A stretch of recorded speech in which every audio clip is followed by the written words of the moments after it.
In today's video, we're gonna talk about what is arguably the most practical and lightest e-bike out there today.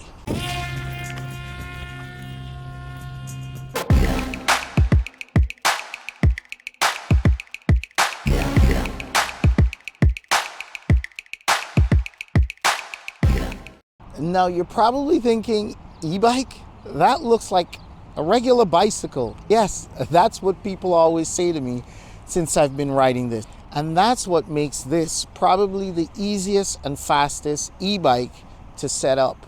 It's simple. You flip it over just like a regular bicycle. You pop the front wheel on, you tighten it up, you flip it over, you tighten up all the components, the handlebar, everything comes pre-assembled. It's 1, 2, 3. Literally, this is the easiest bike to set up ever. Not only is this bike very light, it's also very quiet. Literally, you can go in potholes and bumps, you will not hear this chain slap, and you do not hear this motor humming. Very, very pleasant to ride. Did I mention it's really light? And do not hesitate to ride this bike, because these gears over here,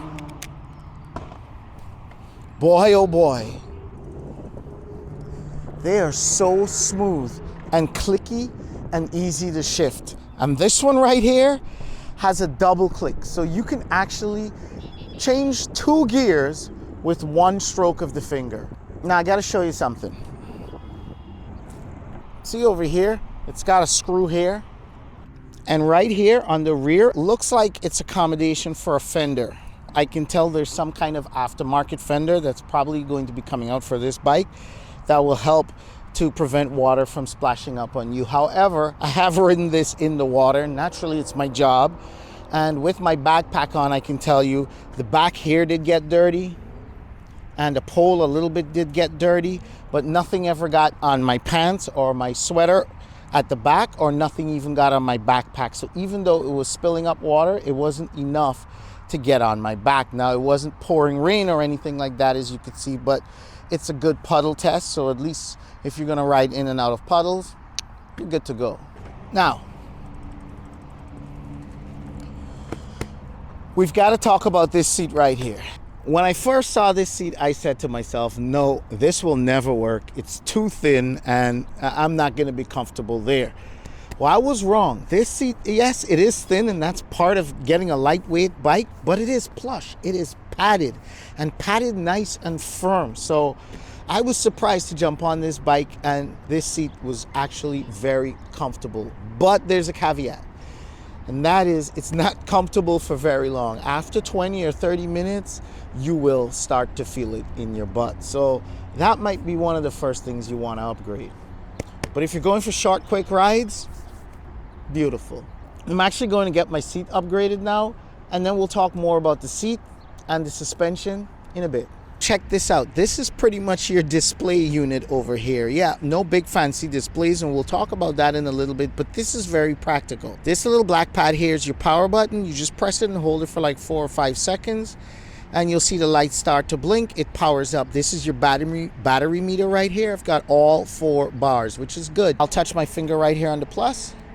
Boom. See, it went to green. Touch it again. Blue, and then orange, and then red, and then purple. And this purple, burgundy, whatever you want to call it, is turbo mode. And I like it because everything is labeled out right here, so you don't need to be fiddling with your manual to see what speed mode you are in. This is really nice. So I guess this is your display, right? I've memorized it. As a matter of fact, I just mostly ride in purple because, well, that's me. And right at the top here, very simple controls, is your lights. You punch this to turn your lights on, and you punch this to turn your lights off. And speaking about the lights, in the nighttime, from the time you turn your bike on, your lights will automatically come on because it has a sensor that will sense darkness. So ain't that cool? Is this the display that the bike comes with? No, it's my iPhone. I can twist and pull it off. The bike actually gives you this mount that you can paste on the back of your case, or you can just order a slim case just for riding your bike with your iPhone, and then paste this on the back of a slim case that you're going to use to ride, and just clicks right in, twist, and you're locked in. So you're probably thinking, oh man, there's no display. Yeah, but there's a ton of iPhone apps you can download. I use this one, Speedbox. I don't know if you can see the screen right there, and that tells me what speed I'm going at. And I put on my wireless Bluetooth headphones and I can ride and have access to my phone, to the maps, to the speed, and to music if I want. So this is pretty clever and efficient and does not take or utilize the battery life on your bike, so you can keep riding and not have to worry about it. You just need a good phone, which I think everyone has these days. The cables go right into the frame, and then voila, that's it, it's gone. You can't even see cables running along the side of the frame, nothing. It's all just hidden, except for the bottom here where they had to put the connectors. So if you want to switch out your tire or something, you must be able to disconnect the electronics. But apart from that, everything's pretty hidden and really nice and neat. This bike has a really sleek, nice look, don't you think? It's seamless because the battery is built in. There is no detachable battery here, but don't worry, the battery is UL approved. Look at that baby. Nice and concealed. Oh, look at that look, huh? Really nice. The charger is very small and light, and you can throw it in your backpack and take your charger anywhere you go. Efficiency is the name of the game, and they did improve this charging plug, because one of the things I've been complaining about with e-bikes is that the charging plugs are very easy to mismatch and break. This, no, fits nice and snug, and there's only one way it will fit in there. So this was a big upgrade in my opinion. They did not cheap out here. They put disc brakes in the front and they put disc brakes in the rear. 22 miles an hour headed for the NYPD wall. Whoa. Normally these e-bikes carry a cadence sensor. And that means once you start pedaling a certain amount of times, the sensor is going to kick on, trigger the battery to release the electricity. The electricity fires to the motor, and boom, you're off to the races. This sensor on this bike is a little different compared to the others, however. It uses what's called a torque sensor. So the more pressure you put on the pedal, essentially, the more the battery will supply power. And that gives you a different feel compared to the regular e-bikes that you see on the road every day today, the bigger, heavier ones. Those ones consume more energy, they consume more battery because they push you. This one doesn't quite push you. It responds to the pressure or the torque that you're putting or applying to the pedal when you're pedaling the bike. And what that does is it actually assists you. So it's not that you don't pedal to move the bike, you still have to pedal. It's not that your pedal is not doing anything like a lot of the other e-bikes. Your pedaling is what's driving the force. The battery just releases the energy as necessary, so you're not pedaling as hard. And this is especially useful when going uphill, because I can't even ride a bicycle typically up a hill. It's very hard for me, even in the lightest gear. With this, at least I can manage with the help that the battery gives me, and overall I can just go further without feeling the wear and tear on my legs. And I'm getting up there in age and my legs are pretty beaten, so for me to enjoy this still, yeah, if you're active, you're probably gonna love this. This bike comes in two colors. This color you see right here, I believe it's called sand, and then it comes in a bright orange color. I had the choice to pick one of the two colors. I went with this one. It just looks so simple and sophisticated at the same time. The other reason I didn't go with the orange is because I didn't want to draw too much attention to myself. I feel like this color is nice and simple, and I didn't want anybody to grab the bike and run off with it. Which brings me to my next point. What if someone does grab the bike and steal it and go away with it, right? It doesn't have like an electronic lock that will prevent them from not accessing the battery. Anyone can essentially grab this bike and ride off into the sunset. They just have to press a button to power it on. So built into this bike has the Apple Find My feature. And that means if you have an iPhone, yes, it only works with the iPhone unfortunately, but if you have an iPhone, you can crack it out, hit the Apple Find My feature, make sure you add your bike first, of course, and then you can locate this bike wherever it is. So that's a pretty cool feature, and it does give you some peace of mind, and a lot of bikes don't have this. So yeah, you might find this feature very useful. Hopefully you don't have to use it. But yeah, the orange color is nice and bright too. If that's your vibe, check it out.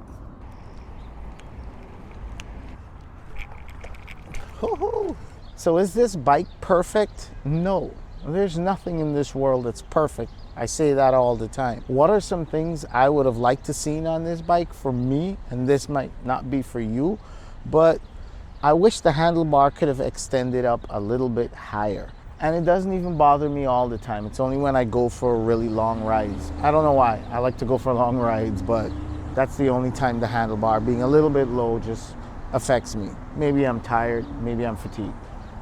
The other thing that bothers me about this bike is that the rear lights don't work with the brakes. So there's no cable from the brakes running to the lights that trigger the lights. You just manually have to press a button and turn the lights on, and then manually press a button and turn the lights off when you reach home. That's it. There's no brake light, there's no nothing. So I kind of wish there was an integrated rear light that would work every time you mash your brakes. I think that would be really convenient. As you know, this bike has no front and no rear suspension, but I did put a rear suspension seat post in here that kind of cushions and absorbs, and I did change the seat, and I am liking it. So far so good. The seat is a lot bigger and it takes away from that sleek lightweight look, but I think it's worth the trade-off for a pound or two more, maybe heavier. And it takes away a little bit from the sleekness, but I like the comfort that it gives me, so I'm willing to make that trade-off. So it is possible to change your seat, to change your post. It's probably even possible to integrate a rear light if you're really smart, maybe some tie straps, or you can find a way to route it through the frame. I don't know. But yes, some front and rear suspension would have been real nice on this bike. However, having front and rear suspension would have upped the weight, and the lightweight is what really fascinates me about this bike, especially running it up and down stairs makes it so easy for me. I just wouldn't trade the weight for the suspension. I'd rather do without the suspension, and now that I have a rear seat post suspension built in, it's not that bad. And look, this is for someone who is relatively active, so if you're going in a lot of bumps and puddles and stuff like that, you'll just do like we did back in the days. Stand up on your bike and ride instead of sitting on the seat, and that way you don't feel the bumps. So yeah, but once you're on smooth level surface, this bike handles and rides so smooth, it's unbelievable. And the last set of complaints is, well, I probably complain about this with every single e-bike. It comes with a crappy bell. I don't like the bell. I wish they would put some kind of electronic bell in there. It doesn't come with a water bottle holder. I had to buy that myself. Yes, I'm gonna gripe about that, but these are little nitpicks, but it's things you need to be aware of. And lastly, it does not come with a lock. I don't know how companies, and this is all companies, sell bikes without locks. I think the bike should come with a lock. But anyway, I'm done griping. That's all that I don't like about this bike. Everything else, pretty much love. So in conclusion, yes, I really like this e-bike, especially to run little errands or trips to the store, or even just going to the park not too far away. This bike is perfect for me to grab, run up and down the stairs, get it in and out the house, and just go and make little trips. It is so convenient and so lightweight. I highly recommend this bike for anyone who lives in these type of urban environments or even big cities. It's perfect, and it can even double as an exercise bike, so you don't have to get a separate bike for exercise or for commute.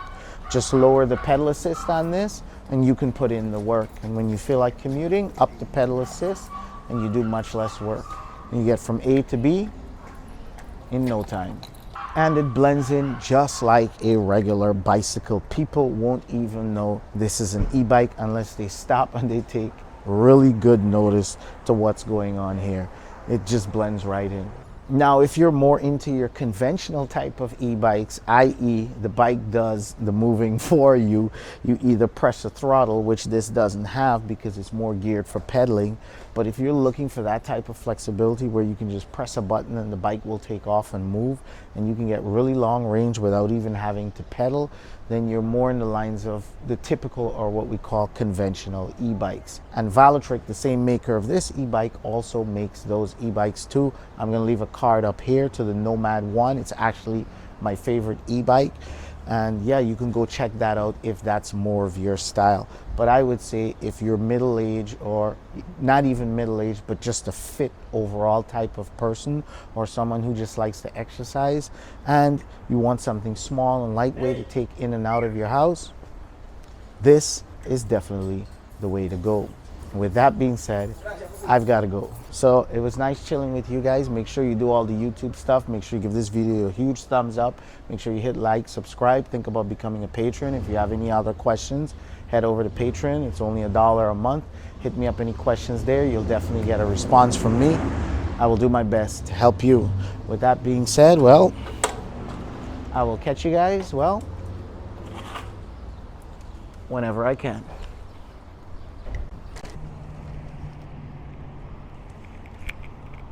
Oh.